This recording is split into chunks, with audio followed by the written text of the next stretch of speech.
예수 그리스도의 이름으로 기도드립니다. 아멘.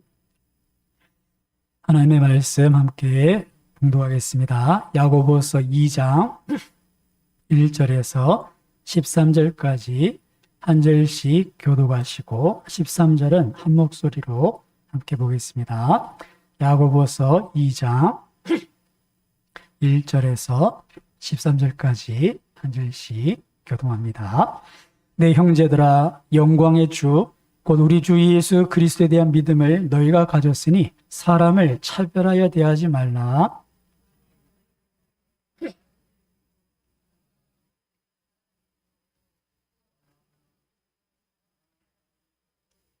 너희가 아름다운 옷을 입은 자를 눈여겨보고 말하되 여기 좋은 자리에 앉으소서 하고 또 가난한 자에게 말하되 너는 거기서 있든지 내 발등상 아래 앉으라면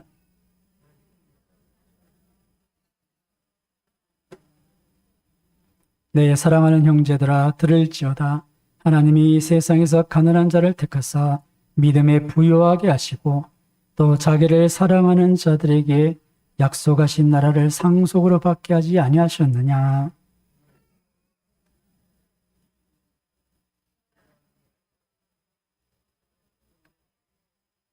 그들은 너희에게 대하여 일컫는 바 그 아름다운 이름을 비방하지 아니하느냐.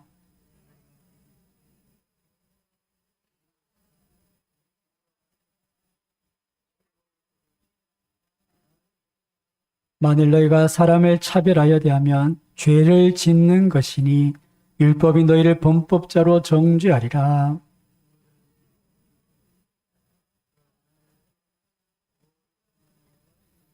간음하지 말라 하시니가 또한 살인하지 말라 하셨은즉 내가 비록 간음하지 아니하여도 살인하면 율법을 범한 자가 되느니라.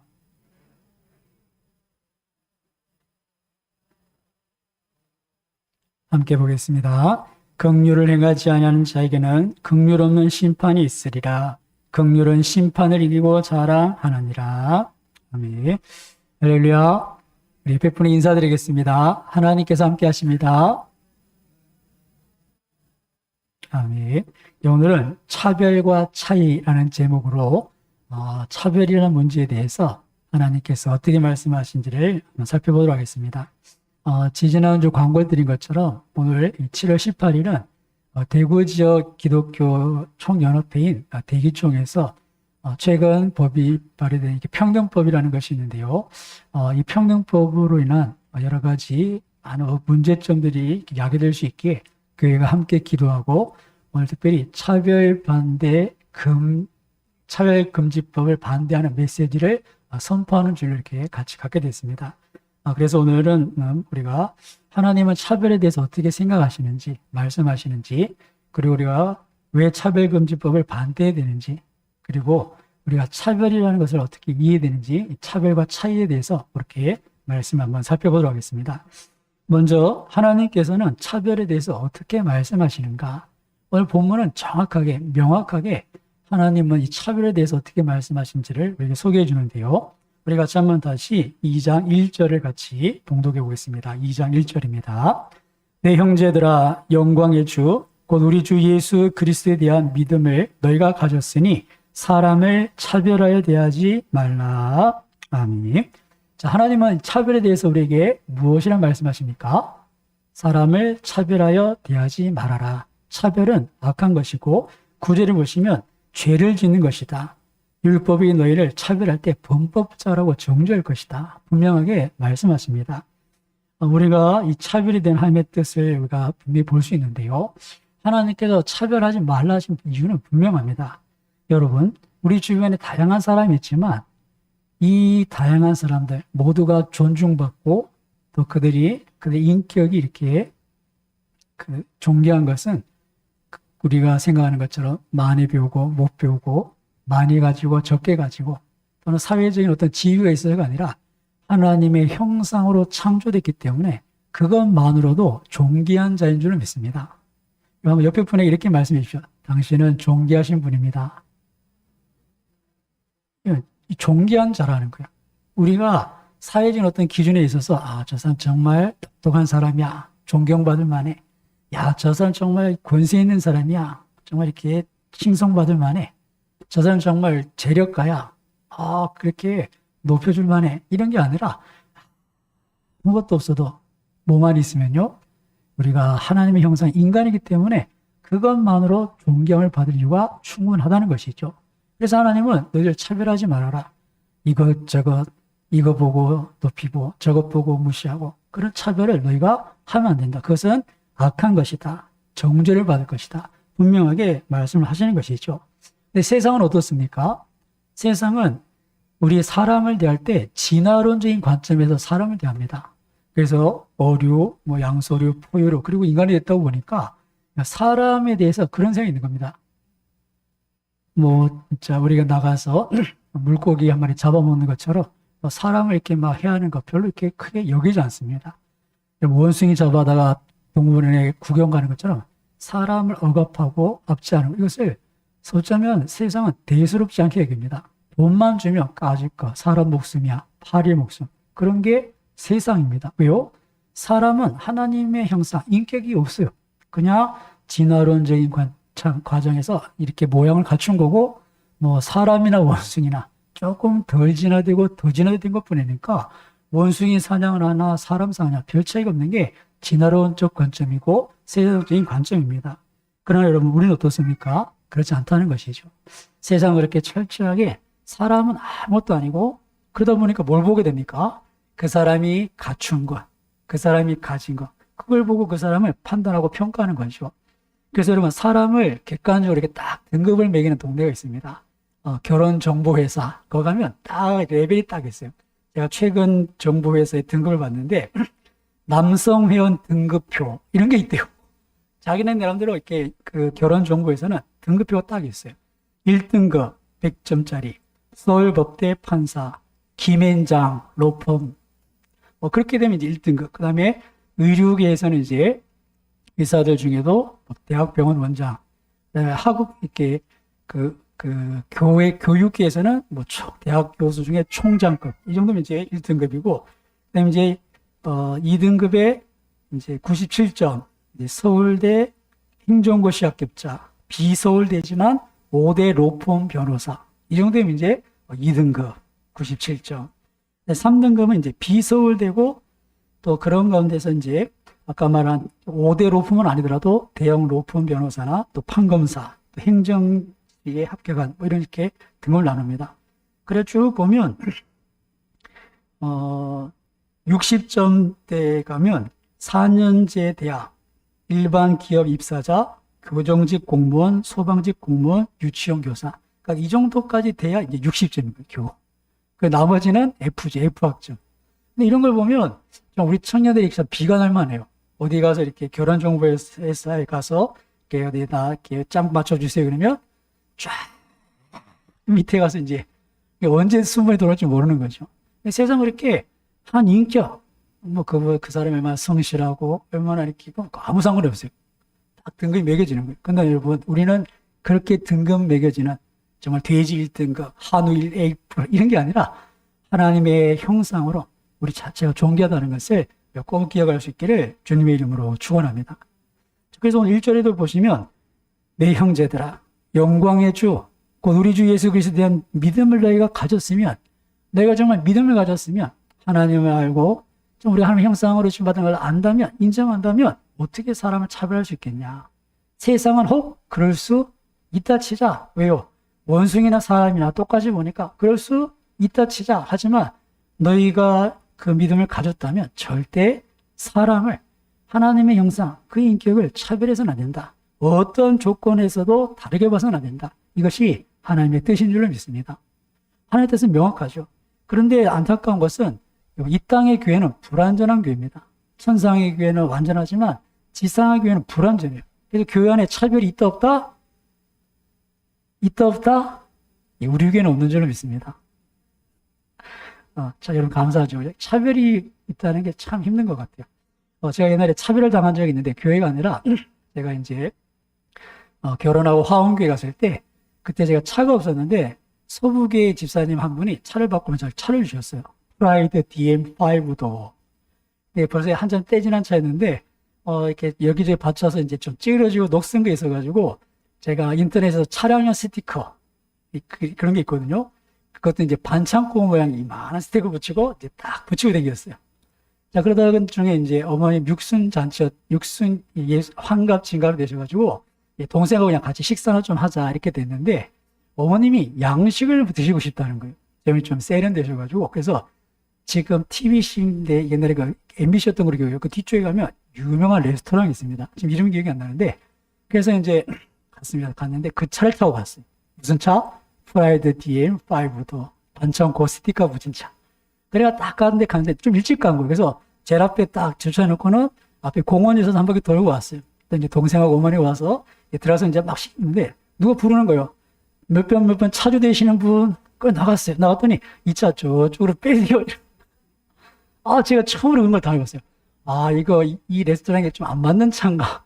돌아보니까 저 이런 차는 그래서 반창고 붙인 차를 저쪽에 빼놓고 온 적이 있어요. 세상은 그런 거예요.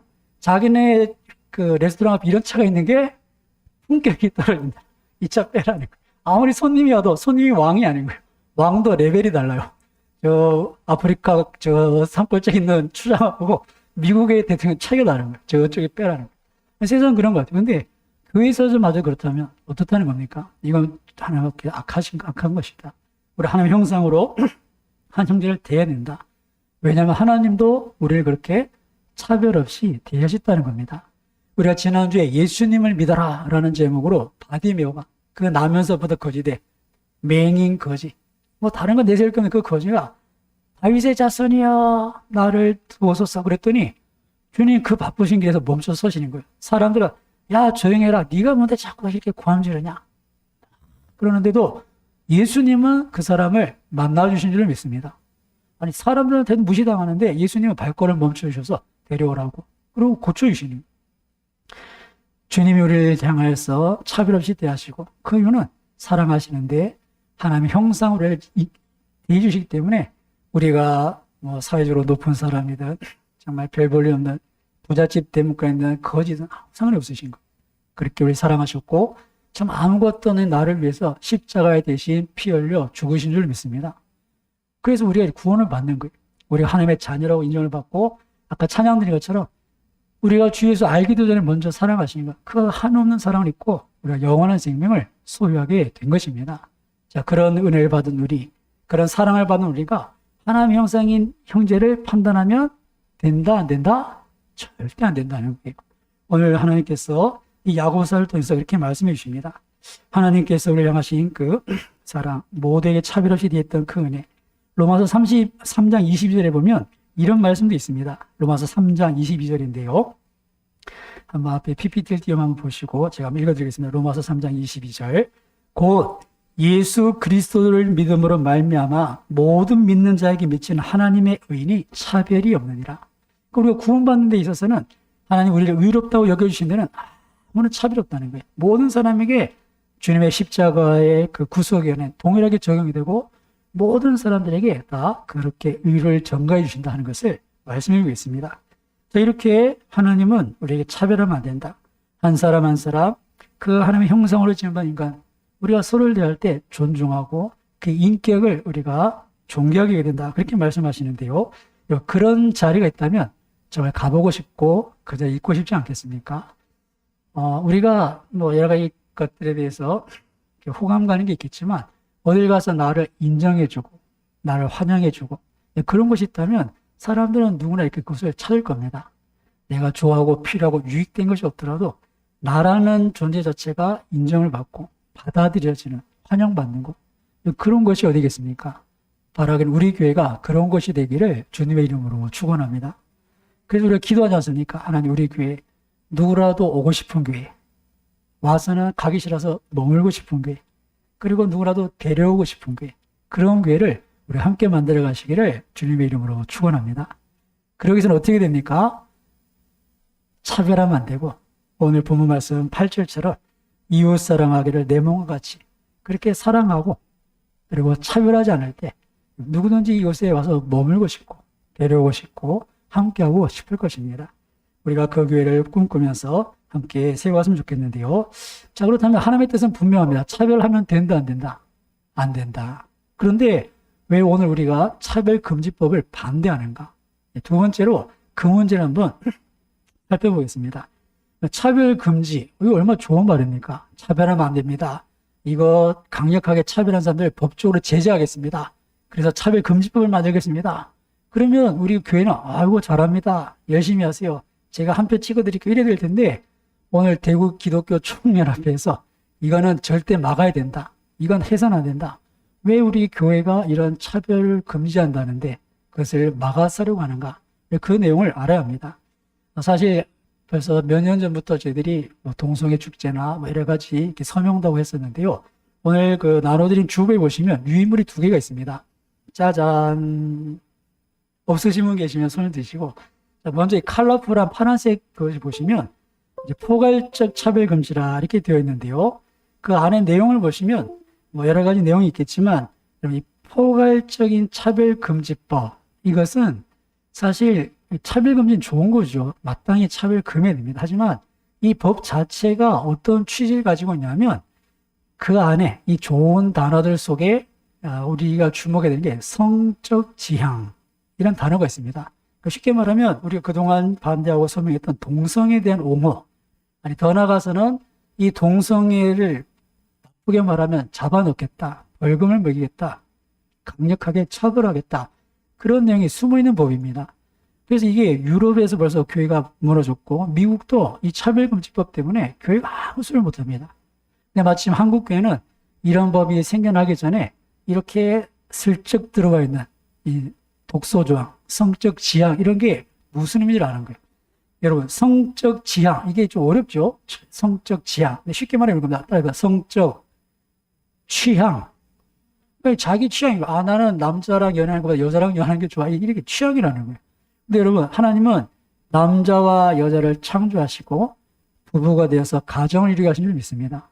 이건 창조 원리예요. 그런데 이 성적 지향은 뭐 꼭 남자가 여자랑 결혼해야 되나 남자가 여자랑 사랑해야 되냐 마음에 들면 남자와 남자 결혼할 수 있고 사랑할 수 있지 이런 지향, 취향을 어떻습니까?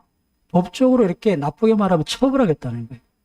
여러분 우리나라는 이런 것에 대해서 법적으로 처벌하지 않습니다. 그러니까 동성애한다고 잡아서 벌을 내리지 않아요.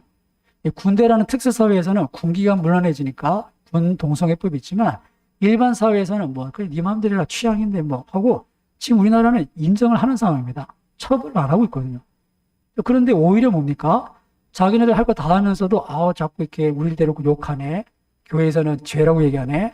듣기 싫으니까 저런 얘기 못하도록 역차별인 거예요. 저것들 할 거 다 하는 그냥 있는데도 그것에 대해서 나쁘게 말하는 것 자체를 처벌시켜달라고.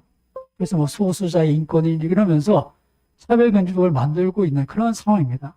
그런데 이런 것들이 어떤 문제가 되냐면 이 파란색 나눠드린 유인물은 벌써 오래전부터 그게 비치돼 있던 내용이라서 지금 정의당이 발의한 차별금지법이 됐는데 오늘 우리가 이 차별금지법 반대 메시지 선포주의를 갖는 거는 얼마 전에 이제 더불어민주당에서 이렇게 발의한 평등법입니다. 차별금지법 하던 이제 교회가 반대하니까 이를 바꿨어요. 어떻게? 평등법. 이게 경향이 또 비껴가는데 내용은 똑같습니다. 역시 성적 지향인지의 문제인데 뭐 자세한 내용을 이렇게 쭉 보시면 되겠지만 이게 그냥 단순히 교회만의 문제는 아닙니다. 물론 교회에서 심각하죠. 지난번에 제가 동영상 하나 틀어드렸는데 심상정 대표 그때 목회자들과 토론하면서 한 목사님 그렇게 묻죠. 교회는 동성애 죄라고 설교해야 된다. 그러면 목사가 처벌받냐 안 받냐? 그때 얘기했어요. 처벌받는다. 그러니까 이제 목사님이 얘기하는 거예요. 우리는 동성애를 죄라고 설교할 수밖에 없다. 성경을 설교하게 되면. 우리는 그럼 처벌받는 게 정해져 있는데 그렇게 복을 받으면 어떡하냐. 그러니까 뭐 제거부터 그러는데 여러분 제거한다는 게 제거하는 게 아니라 처벌받습니다. 벌금을 내야 되고 시정을 안 하면 두 번째 설교하면 또 벌금 내고 세 번째 또 그러면 또 벌금 계속 추가적으로 이렇게 벌금을 낸 그런 상태입니다. 최고 3천만 원까지 벌금을 내는데 설교 한 번 해서 뭐 500만 원, 1000만 원씩 이렇게 벌금 나가는 거예요. 동성애 죄라고 말하면. 근데 여러분 이게 참 심각한 게 예수 그리스도만이 유일한 구원의 길이다. 그래서 우리가 전도 잔치라고 새 가족들 막 부대 왔어요. 근데 여기 뭐 불교 다니는 분도 계시고 이슬람 다니는 분도 계시고 많은 사람 왔어요. 거기서 여러분 예수님만 믿어야 천국 갑니다. 그런데 듣고 앉은 분 중에 누가 기분이 나쁜 거예요. 이슬람에도 구원이 있는데 아예 불교도 구원이 있는데.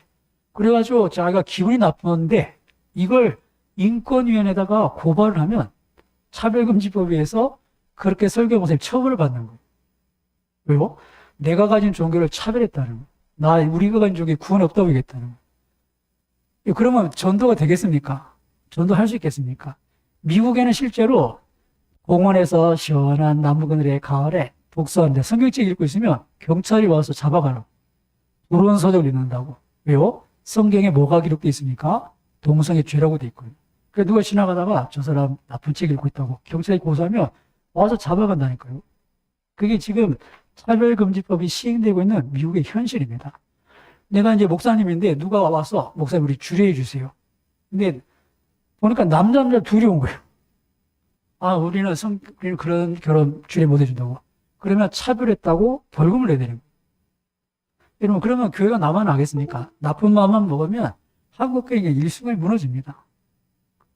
그런 법이 차별금지법입니다. 근데 이게 교회가 문제가 아닌 것이 나눠드린 그 종이를 보시면 흑백으로 급하게 출력해서 죄송한데 고용에 관해서 사장님 울리는 법 되어 있는데 이런 거예요. 첫 번째 예를 보시면 고용에 대해서 사장님 울리는 법. 이게 이발소 얘기를 하는데 어떤 이렇게 직원이 이렇게 참 친절하고 해서 손님도 많고 그랬는데 나중에 이 직원이 이제 보니까 동성애자인 거예요. 남자끼리 게이. 근데 이게 알려지니까 머리 깎고 그런 사람이 이제 찜찜하잖아요. 그래서 손님들이 막 떨어지는 거예요. 그래서 이 주인이 아이고 안 되겠다. 너 그만둬라. 손님들이 너 때문에 안 온단다. 그랬는데 이 A씨가 이제 기분 나쁜 거야. 아니 내가 이런 내 성적 취향 때문에 지향 때문에 내가 불이익을 받았다.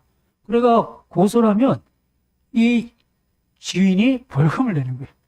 근데 벌금을 내는데 그 밑에 보시면 이제 3천만 원 이하 중에 이제 2천만 원의 강제 이임금 그리고 복지시키지 않으면 계속해서 이게 나가야 된다는 거예요. 그럼 어떻게 됩니까? 이 사람을 써야 되는데 쓰면 손님들은 안 오고 이래 망하고 저래 망하고 이게 실질적인 문제라는 거죠. 또 옆에 보시면 이제 회사에서 직원을 고용하는데 두 사람 중에 한 사람을 선택했어요. 이 두 사람 중에 이제 다 비슷비슷하고 실력도 비슷하고 근데 사람이란 게 인상이 있잖아요. 인상이. 이 중에 이 사람 참 호감이 간다. 이 사람은 같이 일하면 좋겠다. 그래서 그냥 사장님이니까 두 사람 중에 자기가 선택을 했는데 떨어진 사람이 이제 내가 이력서에 동생이라고 동성애자라고 썼는데 사장이 이걸 기분 나쁘게 받는갑다. 그럼 이제 고발을 하는 거예요. 자, 그러면 이제 문제가 뭐냐면 이 차별금지법의 문제 중에 하나가 이 법이 좀 모호하다는 거예요. 이 명확하게 규정이 돼 있어서 30km 이상 달리면 과속 이게 되는데 몇 킬로인지 없어요. 조금 빨리 달리면 벌금 문다 이래 되는 거예요. 그러니까 너무 애매하다는 거죠. 그래서 이 문제점이 모호하고 주관적인 잣대. 이게 너무 게다가 그렇게 모호한데 이 처벌은 확실한 거예요. 3천만 원의 벌금 계속된 그런 이런 것들이 이제 당한 입장에서는 정말 속수무책인 거죠. 그래서 내가 기분 나빠서 내가 차별당했다고 생각해서 그렇게 고소를 하면 그 고소당한 사람은 자기가 다 해명해야 돼요. 사실 A씨랑 B씨가 있었는데 이 사람들이 낸 이력서랑 그 사람들이 낸 사업 계획을 보면 이렇게 해서 내가 이렇게 선택한 것이다. 이게 충분히 납득이 돼야 인정이 안 되지. 안 그러면 아이고 이거 비슷한데 사장님 당신이 그냥 그래서 그런 거 안 돼. 이러면 그냥 무조건 쳐버립니다.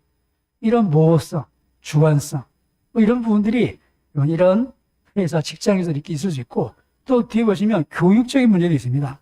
여대생 2번 차별하는 법 돼 있어서 뒷면에 보시면 또 있는데 여학교에 이제 남자가 입학을 하는 거예요. 여대에.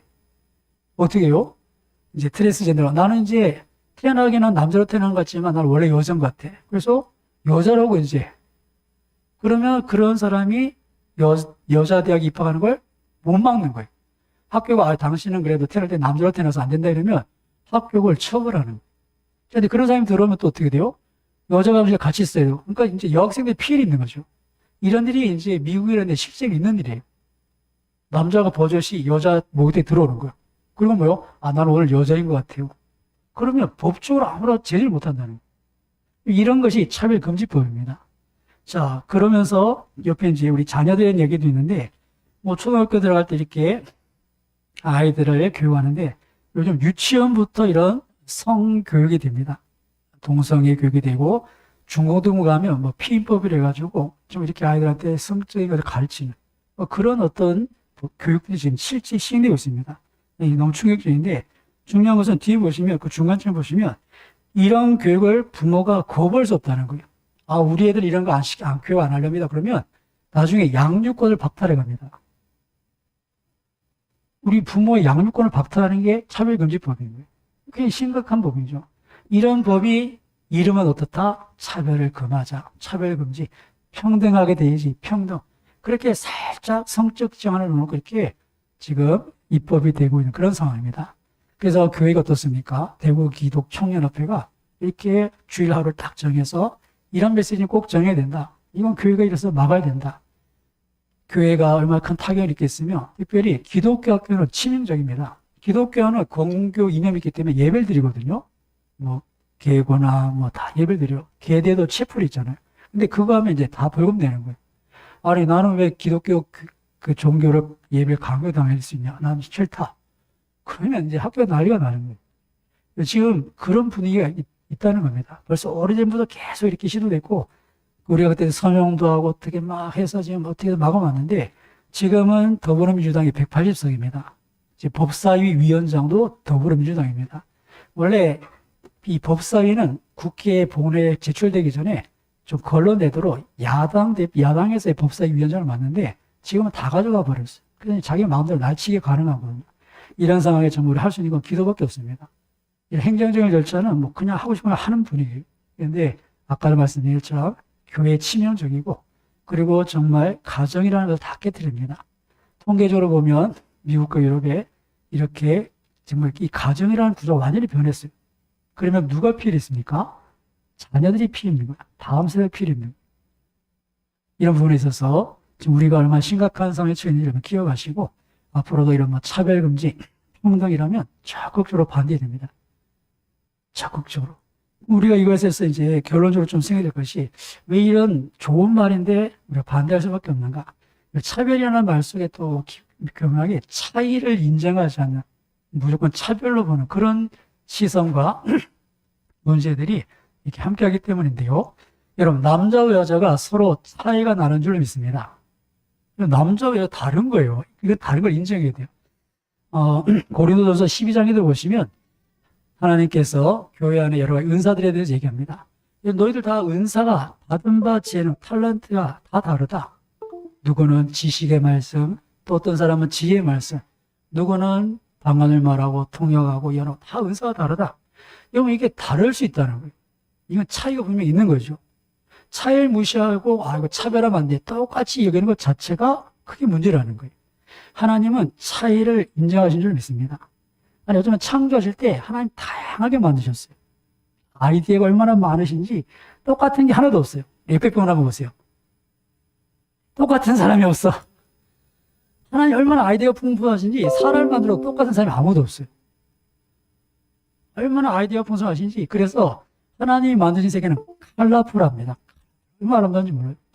하늘도 그냥 하늘빛이 아니라 해가 지금 멋지게 변합니다. 얼마나 멋지게 변하는지 몰라요. 저 북극에 가서 오로라를 보면 초록색 오로라, 하늘에 커튼이 쳐지는데, 세상에나 하나님 얼마나 아이디어가 좋으신지, 또 얼마나 디자인을 이쁘게 하셨는지, 저거 우리 집에 커튼처럼 좋겠는데 가져올 수가 없네. 참. 좀 그런 하나님의 무궁무진한 아이디어, 하나님은 다양하시거든요. 여러분, 하나님은 남자와 여자도 다르게 만드셨어요. 그래서 아름다운 줄로 믿습니다. 다르기 때문에 아름다운. 우리는 다르면 뭐 문제 있다 생각하고, 뭔가 이렇게 자꾸 차별을 문하면서 이게 차이를 없애려고 하는데 절대 없어지지 않습니다. 여러분, 물과 기름이 섞이는 듯 하지만 결국 분리되잖아요. 물과 불이 쌍극이잖아요. 하나님이 창조하신 세상에 그런 것들이 있습니다. 근데 그게 그러면 악한 것입니까? 선한 것이. 하나님의 창조는 선한 줄로 믿습니다. 하나님은 다양하게 만드셨거든요. 이렇게 은사도 다양하고 직분도 다양해요. 다 사도겠느냐, 다 교사겠느냐, 다 다른 거예요. 직분도 다 다른 거예요. 몸의 지체가 다르도 다 다른 거예요. 손이 있고 발이 있고, 이 다 여러 가지 지체가 있으니까 몸이 건강하고 또 다양한 일을 할 수 있잖아요. 하나님 그렇게 차이를 만들어 두셨는데, 이 차별금지라는 미명하에 차이 자체를 무시하는, 이것은 하나님의 창조를 질서를 어거지럽히는 거고, 하나님의 그 원리를 무시하는 겁니다. 오히려 그것이 악한 것이죠. 사람을 인격적으로 대하지 않고 다른 걸로 차별하는 것은 분명히 하나님께서 악하다고 얘기하셨지만 하나님이 다르게 만드시는 것조차도 차별이라고 말하는 것은 그것 역시 악한 것이라는 것을 잊지 말아야 합니다. 제가 이 말씀을 준비하면서 특별히 2층에 예배하는 우리 중고등부 청년들에게 여러분들이 좀 하나님 앞에 특별한 존재라는 것을 마음속에 깊이 깨달으실 수 있기를 주님의 이름으로 축복합니다. 그래서 이게 지금 쯤이 잘 되는지 모르겠는데 여러분 다른 사람하고 비교해 볼 필요 없어요. 물론 우리가 다른 사람들의 장점을 나도 저렇게 되었으면 바람이 있을 수는 있겠지만 우리는 우리 자신의 삶이 있습니다. 이 땅에 우리 모두에게 주신 삶의 자리가 있고 역할이 다 다른 거예요. 그걸 무시하는 건 하나님의 선하신 뜻을 무시하는 거예요. 정말 우리 청년들, 중고등부 학생들, 여러분의 시절이 가장 중요한 것은 창조주 하나님을 만나는 겁니다. 잠언 말씀처럼 청년들에게 청년에 대해 창조주를 기억하라. 왜요? 하나님 나를 왜 만드셨습니까? 하나님 내가 왜 살아야 되죠? 여러분이 향한 하나님의 분명한 계획을 발견하셔야 됩니다. 우리 중고등부 청년들은 꼭 그 하나님의 계획을 발견할 수 있기를 주님의 이름으로 축복합니다. 이번 수련회 때 기록해 기도하세요. 하나님, 제가 어떻게 살아야 됩니까? 그냥 세상 사람들처럼 좋은 직장, 돈 많이 버는 거 그냥 그렇게 해서 막 죽으라고 공부하고 해야 됩니까? 근데 하나님 왜 저를 돌머리로 만드셨나요? 이런 머리가 안 되는 사람은 절대 안 됩니다. 근데 하나님, 저는 머리는 둔하고 같았는데 몸은 유연하네요. 제가 뭘 할까요? 분명히 뭐가 있다는 거예요. 그리고 이거는 중고등부 청년들뿐 아니라 이 자리에 앉은 우리 모두에게도 동일하게 우리에게 주신 삶이 있는 줄 믿습니다. 그 삶을 사는 게 가장 행복한 삶입니다. 우리 인생이 벌써 꺾어졌지 않습니까? 이제 얼마 남지 않았어요. 제가 얼마 전에 신방을 가서 한 집사님과 말씀을 나누면서 그런 말씀 드렸어요. 이제는 우리가 부르심을 따라 살아야 된다. 그렇지 않으면 우리 인생이 의미가 없다. 뭐 애들 다 크고 그냥 그처럼 먹고 살만한데 그건 아무 의미가 없는 거예요. 그렇게 10년, 100년 살면 그냥 그렇게 살아가는 거예요. 하지만 우리가 하나님의 부르심, 우리를 창조하신 그 창조주의 뜻을 기억하면 하루를 살아도 후회 없는 인생을 살 수 있는 줄 믿습니다. 예수님 보십시오. 십자가에 달려 죽으시는데도 다 이루었다. 후회 없으신 삶을 사셨어요. 주님은 이 땅에 우리를 구속하러 오셨고 우리의 십자가에 피를 죽으셨고 그 삶을 다 하신 거예요. 그리고 무엇이 아쉽겠습니까?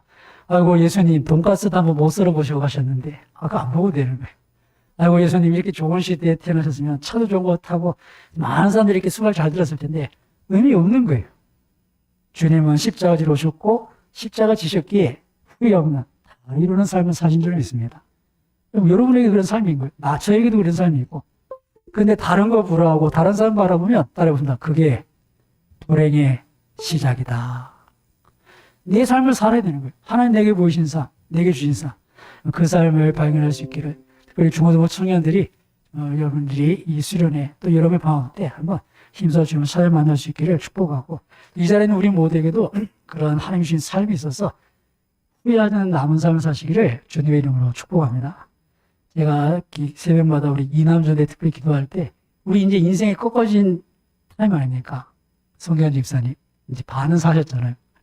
이제 우리가 이제 꺾어졌는데 지금까지는 사실 가장으로서 역할이 컸어요. 자식들도 키워야 되고 삶의 자리도 이제 안정시켜야 되고 근데 이제는 뭡니까? 주님이 부르셨던 부르심을 이제 기억이 될 것 같아요.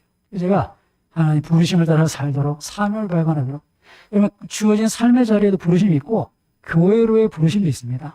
충성교회와 등대교회 하나 된 게 그냥 된 게 아닙니다. 하나님의 부르심이 있는 줄 믿습니다. 그 부르심을 따라 가는 거예요.